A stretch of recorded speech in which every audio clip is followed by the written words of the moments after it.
ಇಲ್ಲಿ ಈಗ ಮೇಡಮ್ ಅವ್ರು ಹೇಳ್ತಾ ಇದ್ರು, ಇದು ಟಾಸ್ಕ್ ಅಂದ್ರೆ ನಮ್ಮ ಬಿಗ್ ಬಾಸ್ ಅಲ್ಲಿ ಟಾಸ್ಕ್ ಕೊಡ್ತಾರೆ. Yes, it is true.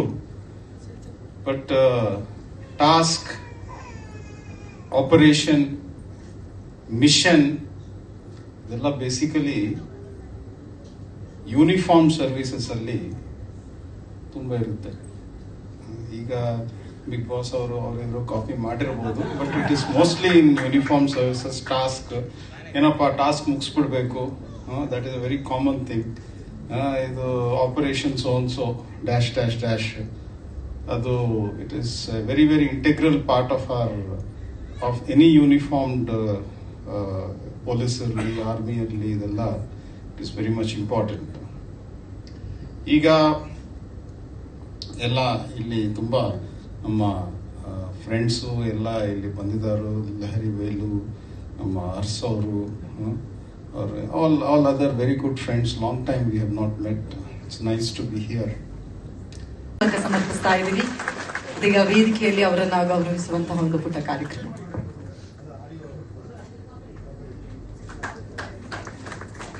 Music ಹಾಕೋ ಹಾಗಿಲ್ಲ, ಹಾಗಾಗಿ ನೀವು ಚಪ್ಪಾಳೆ ತಟ್ಟಿದ್ರೆ ಅದೇ ಮ್ಯೂಸಿಕ್ ಆಗುತ್ತೆ.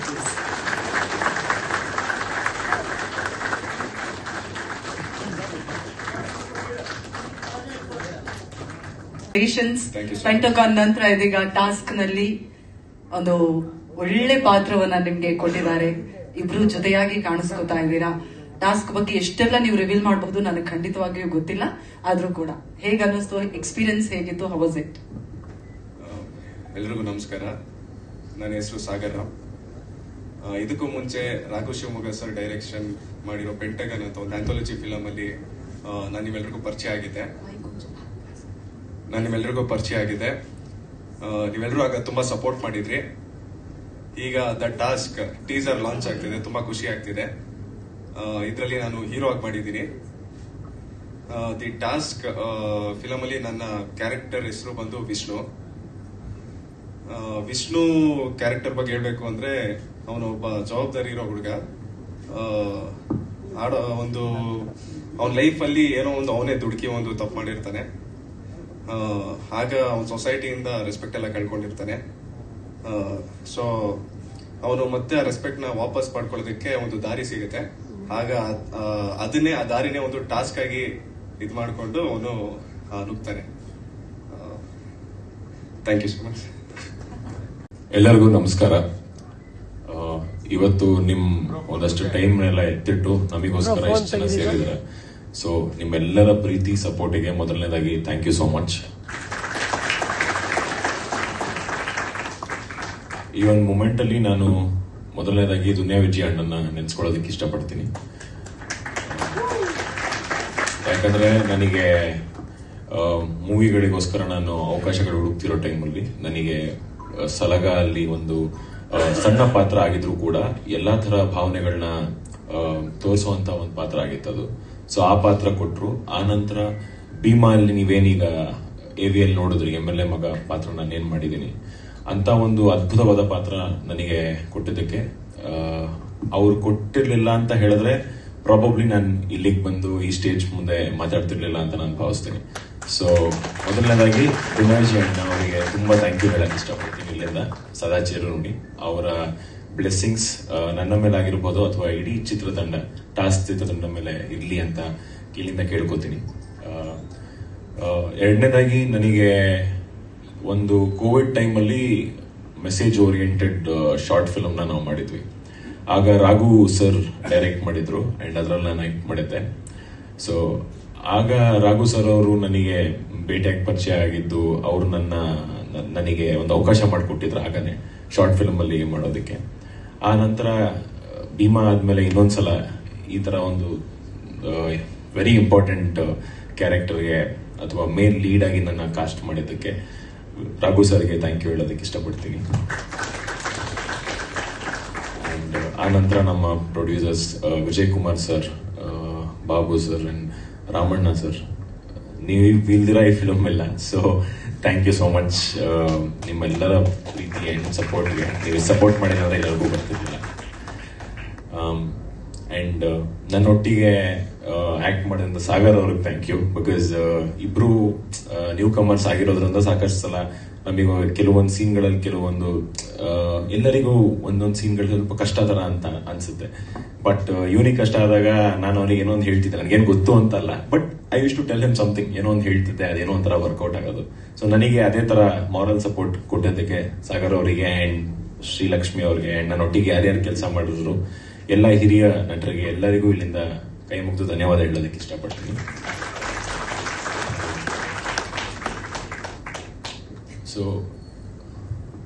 ಅಂಡ್ ಕರೆಕ್ಟ್ ನಾನು ಹೇಳಕ್ ಮರ್ತ್ಬಿಟ್ಟೆ, ಇವತ್ತು ತುಂಬಾ ಇಷ್ಟು ಜನ ನನಗೆ ಫಸ್ಟ್ ಬಂದಾಗೇನೆ ನನಗೆ ಆಕ್ಚುಲಿ ಅನ್ಕೊಂತಿದ್ದೆ, ಅಯ್ಯೋ ಮೀಡಿಯಾ ಎಲ್ಲ ಇರ್ತಾರಪ್ಪ ಹೆಂಗ್ ಫೇಸ್ ಮಾಡೋದು ಅಂತ. ಸೊ ಸರ್ ಇಂದ ಹಿಡಿದು ಎಲ್ಲ ಮಾಧ್ಯಮ ಮಿತ್ರರಿಗೆ ಎಲ್ಲರಿಗೂ ತುಂಬಾ ಥ್ಯಾಂಕ್ ಯು. ಬಿಕಾಸ್ ನೀವು ತುಂಬಾ ನಮ್ಮನ್ನ ಸಪೋರ್ಟ್ ಮಾಡ್ತಾನೆ ಬಂದಿದ್ದೀರಾ. ಸಲಗ ಟೀಮ್ ಇಂದ ಆಗಿರ್ಬೋದು, ಭೀಮ್ ಆಗಿರ್ಬೋದು, ಅಥವಾ ಸಾಗರ್ ಅವರ ಪೆಂಟಗನ್ ಆಗಿರಬಹುದು, ಅಂಡ್ ಈ ಚಿತ್ರಕ್ಕೂ ಕೂಡ. ಅಂಡ್ ನಾ ಬಂದಿದ ತಕ್ಷಣ ತುಂಬಾ ಚೆನ್ನಾಗಿ ಬಂದು ಮಾತಾಡಿಸಿ ಕಂಫರ್ಟೇಬಲ್ ಆಗಿ ಫೀಲ್ ಮಾಡಿಸೋದಕ್ಕೆ ಥ್ಯಾಂಕ್ ಯು. ಆ ಭಯ ಒಂದು ಹೋಗಿಸಿದ್ದಕ್ಕೆ. ಸೊ ಎಲ್ಲ ಮಾಧ್ಯಮ ಮಿತ್ರರಿಗೆ ಧನ್ಯವಾದಗಳು ಹೇಳಿಸ್ತು ಇಷ್ಟಪಡ್ತೀನಿ. ಸೊ ಕತೆ ಬಗ್ಗೆ ಜಾಸ್ತಿ ಹೇಳಬಾರ್ದು ಅಂತ ಹೇಳಿದ್ದಾರೆ. ಸೊ ನೋಡಿ ಇಲ್ಲಿಂದ ತೋರಿಸ್ತಾ ಹೊಡೆದಾಕ್ಬಿಡ್ತೀನಿ ಅಂತ. ಸೊ ಸೊಸೈಟಿಯಲ್ಲಿ ಸಾಕಷ್ಟು ಜನ ಇದ್ದಾಗ ಅಲ್ಟಿಮೇಟ್ಲಿ ಎಲ್ಲರೂ ಹ್ಯೂಮನ್ಸ್ ಆಗಿರೋದ್ರಿಂದ ನಮ್ಮಲ್ಲಿ ಪಾಸಿಟಿವ್ಸ್ ಇರುತ್ತೆ, ನೆಗೆಟಿವ್ಸ್ ಅನ್ನೋದು ಇರುತ್ತೆ. ಎರಡೂ ಒಂದೊಂದ್ಸಲ ಜೀವನದಲ್ಲಿ ಅತಿರೇಕಕ್ಕೆ ಹೋದಾಗ ಕೆಲವೊಂದು ಘಟನೆಗಳು ನಡೆದೋಗುತ್ತೆ. ಬಟ್ ಸಮಾಜ ನಮ್ಮನ್ನ ಒಂದು ಘಟನೆ ನಡೆದ ನಂತರ ಆ ವ್ಯಕ್ತಿ ತನ್ನನ್ನು ತಾನು ಚೇಂಜ್ ಮಾಡಿಕೊಂಡು ನೆಕ್ಸ್ಟ್ ನಾನು ಹಿಂಗಾಗಬೇಕು, ಒಂದು ಒಳ್ಳೆ ರೀತಿಯಲ್ಲಿ ನೆಗೆಟಿವ್ ಸೈಡ್ ಇಂದ ಒಳ್ಳೆ ರೀತಿಗೆ ಹೋಗ್ಬೇಕು ಪಾಸಿಟಿವ್ಗೆ ಅಂತ ಹೇಳಿದಾಗ ಕೂಡ ಸಾಕಷ್ಟು ಜನ ಸೊಸೈಟಿಯಲ್ಲಿ ಒಂದಷ್ಟು ವರ್ಗಗಳು, ಎಲ್ಲರೂ ಅಲ್ಲದೆ ಇರ್ಬೋದು, ಕೈ ಮಾಡಿ ತೋರಿಸಿದಾಗ ಅಥವಾ ಬೆಳ್ಳು ಮಾಡಿ ತೋರಿಸಿದಾಗ ಆ ಒಂದು ನೆಗೆಟಿವಿಟಿನ ಅಟ್ರಾಕ್ಟ್ ಮಾಡ್ತಾ ಇರುತ್ತೆ. ಬಟ್ ನಮ್ಮ ದೃಷ್ಟಿಕೋನದಲ್ಲಿರುತ್ತೆ ನಾವು ಯಾರನ್ನ ಹೆಂಗ್ ನೋಡ್ತೀವಿ ಅಂತ. ಅಂಡ್ ಎಲ್ಲಾ ಸಲ ಯಾರೋ ಒಬ್ರು ತಪ್ಪು ಮಾಡಿದ್ರೆ ಅವ್ರು ಪದೇ ಪದೇ ಇವ್ರು ತಪ್ಪೇ ಮಾಡಿರೋದು, ಇವ್ರು ಮತ್ತೆ ಅದೇ ತಪ್ಪು ಅಂತ ಹೇಳೋದು ಅಷ್ಟು ಮಟ್ಟಿಗೆ ಸರಿ ಇಲ್ಲ ಅಂತ ನನಗೆ ಅನ್ಸುತ್ತೆ. ಬಟ್ ಸೊಸೈಟಿ ಎಲ್ಲರಿಗೂ ಒಂದು ಅವಕಾಶ ಕೊಡುತ್ತೆ ತನ್ನ ತಿದ್ಕೊಳ್ಳೋದಕ್ಕೆ. ಆ ಅವಕಾಶನ ನಾವು ಹೆಂಗ್ ಬೆಳೆಸ್ಕೋತೀವಿ ಅದು ತುಂಬಾ ಮುಖ್ಯ ಆಗತ್ತೆ. ಇದಕ್ಕಿಂತ ನಾನು ಜಾಸ್ತಿ ಹೇಳಕ್ಕಾಗಲ್ಲ. ಬಿಕಾಸ್ ಸಾಕಷ್ಟು ವಿಷಯಗಳಿದೆ ನಮ್ಮ ಸಿನಿಮಾ ಅಲ್ಲಿ. ಎಲ್ಲ ಪ್ರತಿಯೊಂದು ಸೀನಲ್ಲೂ ನಿಮಗೆ ಒಂದು ಸ್ಮಾಲ್ ಟ್ವಿಸ್ಟ್ ಅಂಡ್ ಟರ್ನ್ಸ್ ಇರುತ್ತೆ ಈ ಒಂದು ಫಿಲ್ಮ್ ಅಲ್ಲಿ. ಅಂಡ್ ಆಲ್ಸೋ ನಿಮ್ಮನ್ನ ಕೆಲವೊಂದು ಸೀನ್ಗಳಲ್ಲಿ ಸೀಟ್ ಎಡ್ಜಲ್ಲಿ ಕೂರಿಸುತ್ತೆ, ಅದಂತೂ ನಾನು ಡೆಫಿನೆಟ್ಲಿ ಹೇಳ್ಬೋದು. So all credit goes to Raghu Shivamogga sir ಆ ವಿಚಾರಕ್ಕೆ.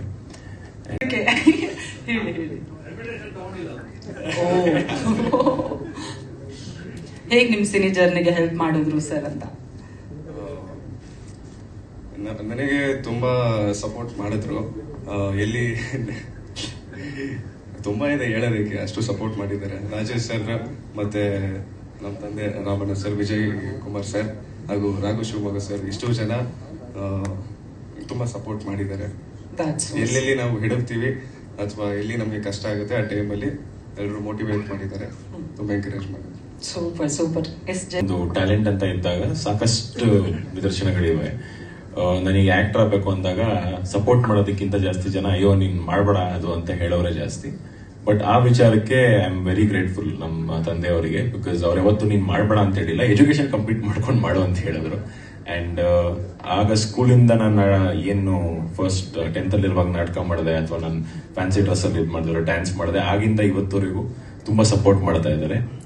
ಅಂಡ್ ಅವ್ರ ಸಪೋರ್ಟ್ ಇಲ್ದಿರ ನಾನು ಇಲ್ಲಿ ಬಂದಿರಕ್ ಸಾಧ್ಯ ಇಲ್ಲ. So thank you so much.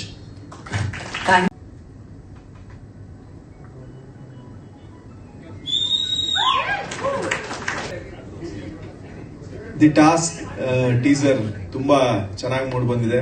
ಅವರಿಬ್ರು ನಾಯಕ ನಟರು ಬಹಳ ಪ್ರಾಮಿಸಿಂಗ್ ಆಗಿ ಆಕ್ಟ್ ಮಾಡಿದ್ದಾರೆ. ಮತ್ತೆ ರಾಘು ಶಿವಮೊಗ್ಗ ಅವರು ಇದ್ದಾರೆ ಅಂತಂದ್ರೆ ಅಲ್ಲಿ ಬರವಣಿಗೆಗೆ, ಸಿನಿಮಾ ಮೇಕಿಂಗ್ಗೆ ಮತ್ತೆ ಅಥೆಂಟಿಸಿಟಿಗೆ ಏನು ಕೊರತೆ ಇರೋದಿಲ್ಲ. ಯಾಕಂದ್ರೆ ಅವರು ಪ್ರತಿಯೊಂದು ಪ್ರಾಜೆಕ್ಟ್ ಅಲ್ಲೂ ಬಹಳ 100ಕ್ಕೆ 100ರಷ್ಟು ಪ್ರೂವ್ ಮಾಡ್ಕೊಂಡು ಅಚೀವ್ ಮಾಡ್ಕೊಂಡಾನೆ ಬಂದಿದ್ದಾರೆ.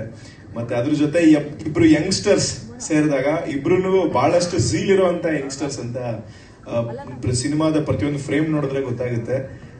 ದಿ ಟಾಸ್ಕ್ ಸಿಕ್ಕಾಪಟ್ಟೆ ದೊಡ್ಡ ಯಶಸ್ಸು ಸಿಗ್ಲಿ. ಇವಾಗ ದಿ ಟಾಸ್ಕ್ ಚಿತ್ರತಂಡ ಕನ್ನಡ ಜನತೆಗೆ ಕೊಟ್ಟಿರೋ ಟಾಸ್ಕ್ ಏನು ಅಂತಂದ್ರೆ ಇಂಥ ಹೊಸ ಚಿತ್ರಗಳನ್ನ, ವಿನೂತನ ಪ್ರಯತ್ನನ ನೀವೆಲ್ಲರೂ ಹರಿಸಿ ಬೆಳೆಸೋದೇ ನಿಮ್ ಟಾಸ್ಕ್ ಅಂತ ಹೇಳೋದಕ್ಕೆ ಇಷ್ಟಪಡ್ತೀನಿ. ಪತ್ರಿಕಾ ಮಾಧ್ಯಮ ಸಾಮಾಜಿಕ ಜಾಲತಾಣದ ನಮಸ್ಕಾರ. ನಾನೊಂದು ದಿವಸ ಜುಡಾ ಸರ್ ಸ್ಟುಡಿಯೋ ಹೋದಾಗ, ಯೂಶಲಿ ನಂದು 6ನೇ ಮೂವಿ ನಡೀತಿದೆ ಜುಡಾ ಸರ್ ಜೊತೆ. ಸೊ ಅಲ್ಲಿಗೆ ಹೋದಾಗ ಫಸ್ಟ್ ಕಾಫಿಗೆ ಹೋಗ್ಬಿಟ್ಟು ಆಮೇಲೆ ಮತ್ತೆ ಸ್ಟುಡಿಯೋ ಒಳಗಡೆ ಹೋಗ್ತೀವಿ. ಜುಡಾ ಬಂದಿದ್ದೀನಿ, ಕಾಫಿಗೆ ಬಾ ಅಂತ ಕೇಳಿದೆ. ಇಲ್ಲ, ಒಂದು ಟಾಸ್ಕ್ ಇದೆ, ಮುಗಿಸ್ಬಿಟ್ಟು ಬರ್ತೀನಿ ಅಂದ್ರು. ಸೊ ಇನ್ನೊಂದ್ಸಲ ನಾನು ಮುಗಿಸಾದ್ಮೇಲೆ ಕಾಫಿಗೆ ಹೋಗ್ತೀವಿ. ಸೊ ಕರೆದಾಗ ನಂಗೆ ಟಾಸ್ಕ್ ಇದೆ ಅಂದ್ರು. ಅಂಥದ್ದೇನು ಟಾಸ್ಕ್ ಇದೆ ಅಂತ ನಾನು ಆಮೇಲೆ ಇನ್ನೊಂದು ದಿವಸ ತಿಳ್ಕೊಂಡೆ, ಓಕೆ ಟಾಸ್ಕ್ ಪ್ರಾಜೆಕ್ಟ್ ಮಾಡ್ತಾ ಇದಾರೆ ಅಂತ. ಅದಾದ್ಮೇಲೆ ಈ ಪ್ರೋಗ್ರಾಮಿಗೆ ಬರಕ್ ಕಾರಣ ರಾಜೇಶ್ ಸರ್ ಫೋನ್ ಮಾಡಿ, ನೀವು November 14 ಬರ್ತಾ ಇದ್ರೆ ಗತವೈಭವ ಅಂತ ಕೇಳಿದ್ರು. ಹೌದು ಸರ್ ಅಂದ್ರೆ, ನಾವು ಟಾಸ್ಕ್ ಫಿಲಮ್ ಅವತ್ತೇ ಬರ್ತಾ ಇದೀವಿ ಅಂತ ನನ್ಗೊಂದು ಶಾಕ್ ಕೊಟ್ರು. ಒಂಚೂರು ಇದಾದೆ, ಬಟ್ ನೀವು ಬರ್ತಿದ್ದೀರಿ ಅಂತ ಒಂದು ವಾರ ಮುಂದಕ್ಕೆ ಹೋಗ್ತಾ ಇದೀವಿ ಅಂದ್ರು. ಅವ್ರು ಮರ ಹತ್ಸಕ್ ಹೇಳಿದ್ರು ಅಥವಾ ಸುಮ್ಮನೆ ಹೇಳಿದ್ರು. ನಾನಂತೂ ಮರ ಹತ್ತದೆ. ಆಮೇಲೆ ಕರೆದ್ರು ಪ್ರೋಗ್ರಾಮ್ಗೆ, ಸರ್ ಬಂದೇ ಬರ್ತೀನಿ ಇದಿಲ್ಲ ಅಂದೆ. ಆಮೇಲೆ ಗೊತ್ತಾಯ್ತು ನನ್ನ ಪ್ರೋಗ್ರಾಮ್ ಇಮಿಡಿಯೇಟ್ ಆಗಿ ಈ ಪ್ರೋಗ್ರಾಮ್ ಇದೆ ಅಂತ. ಸೊ ಕಮಿಟ್ ಆಗ್ಬಿಟ್ಟಿದೆ. ಸರಿ ಬಂದು ಇಲ್ಲಿಂದ ಹೇಗಿರೋ ಜುಡಾನು ಬರ್ಲೇಬೇಕಲ್ಲ, ಇವತ್ತು ಸಾಂಗ್ ರಿಲೀಸ್ ಅಂದ್ರೆ ಜುಡಾನು ಇಂಪಾರ್ಟೆಂಟ್. ಸೊ ಇಲ್ಲಿಂದ ಜುಡಾನ್ ಕರ್ಕೊಂಡು ಹೋಗ್ಬೇಕು ಫಸ್ಟ್ ಅಂದ್ಬಿಟ್ಟು ನಾನು ಬಂದಿದ್ದು. ಅದು ಬಿಟ್ಟು ಇನ್ನ ನಾಯಕ ನಟರ ಬಗ್ಗೆ ಹೇಳೋದಾದ್ರೆ, ಒಬ್ರು ಮಿಸ್ಟರ್ ಸ್ಯಾಂಡಲ್ವುಡ್, ಅವ್ರು ಮಿಸ್ಟರ್ ಬ್ಯಾಂಗ್ಳೂರ್ ಆಗಿದ್ದಾರೆ, ಮಿಸ್ಟರ್ ಕರ್ನಾಟಕ ಆಗಿದ್ದಾರೆ, ಮಿಸ್ಟರ್ ಇಂಡಿಯಾ ಆಗಿದ್ದಾರೆ. ಸಿನಿಮಾ ಇಂಡಸ್ಟ್ರಿಗೆ ಇನ್ನೊಂಚೂರು ಲೇಟ್ ಆಗಿ ಬಂದಿದ್ರೆ ಮಿಸ್ಟರ್ ಏಷ್ಯಾ, ಮಿಸ್ಟರ್ ವರ್ಲ್ಡ್ ಎಲ್ಲ ಆಗೋರು. ಇಲ್ಲಿಗೆ ಮಿಸ್ಟರ್ ಸ್ಯಾಂಡಲ್ವುಡ್ ಆಗಿ ಬಂದಿದ್ದಾರೆ ಜಯಸೂರ್ಯ ಅವರು. ಅವ್ರಿಗೆ ಆಲ್ ದ ಬೆಸ್ಟ್ ಹೇಳಕ್ ಇಷ್ಟಪಡ್ತೀನಿ. ಆಕ್ಟಿಂಗ್ ಎಲ್ಲಾರು ಕಲಿಬಹುದು, ಅಂದ್ರೆ ಯಾರನ್ನೇ ಬೇಕಾದ್ರೂ ಆಕ್ಟಿಂಗ್ ಮೋಲ್ಡ್ ಮಾಡೋದು.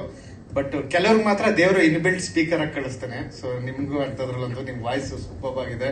ಸೊ ಎಲ್ಲರನ್ನೂ ರೀಚ್ ಆಗಿದೆ. ಸಲಗ ಭೀಮದಲ್ಲಿ ನೋಡಿದೀವಿ, ಇದ್ರಲ್ಲೂ ನೋಡಕ್ ಕಾಯ್ತಾ ಇದೀವಿ. ಇನ್ನೊಬ್ರು ಸಾಗರ್ ರಾಮ್ ಅವರು, ಅವ್ರದ್ದು ಪೆಂಟಗಾನ್ ಫಿಲಮ್.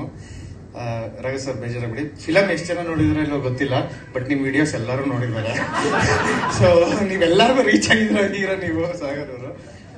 ಅಫ್ಕೋರ್ಸ್ ಕಾಯ್ತಾ ಇದೀವಿ. ಅದು ಬಿಟ್ಟು ಒಂದು ಸಲ ಪ್ರೇಮದಲ್ಲಿ ನಾನು ಅವರು ಆಡಿಷನ್ ಪಾಲ್ಗೊಂಡಿದ್ದು. ಅದು ಬಿಟ್ಟು ರಾಘು ಸರ್ ಫಿಲಂ ಡೈರೆಕ್ಟರ್ ಆಗಕ್ಕಿಂತ ಮುಂಚೆ ಇಂಡಸ್ಟ್ರಿಗೆ ಗೊತ್ತಿದ್ದವ್ರು. ಅಂದ್ರೆ ಅವರು ಶಾರ್ಟ್ ಮೂವಿ ಚೌಕಬಾರ ಸ್ಟೇಟ್ ಅವಾರ್ಡ್ ತಗೊಂಡಿತ್ತು. ಮತ್ತೆ ನಾವೆಲ್ಲ ಕಾಯ್ತಿದ್ದೋ. ಅಟ್ ದ ಸೇಮ್ ಟೈಮ್ ಚೂರಿ ಕಡೆ ತುಂಬಾ ಒಳ್ಳೆ ಮೂವಿ, ತುಂಬಾ ಚೆನ್ನಾಗಿ ಬಂದಿತ್ತು. ಒಂದು ಕಲ್ಟ್ ಮೂವಿ ಆಗಿತ್ತು ಅದನ್ನು ಕೂಡ. ಸೊ ನಾನು ಎಕ್ಸ್ಪೆಕ್ಟ್ ಮಾಡ್ತಾ ಇದ್ದೀನಿ. ಅವ್ರ ಮೂವೀಸ್ ಎಲ್ಲ ನೋಡ್ಕೊಂಡಿದ್ದು ಟಾಸ್ಕ್. ಮತ್ತೆ ಜುಡಾ ಮ್ಯೂಸಿಕ್ ಬಗ್ಗೆ, ಮತ್ತೆ ನನಗೆ ಜುಡಾ ಬಗ್ಗೆ ಹೇಳಕ್ಕೆ ಬೇರೆ ಪ್ರೋಗ್ರಾಮ್ ಇದೆ, ಅಲ್ಲೇ ಸಿನಿಮಾಟೋಗ್ರಾಫರ್ ಪ್ರದೀಪ್ ಸರ್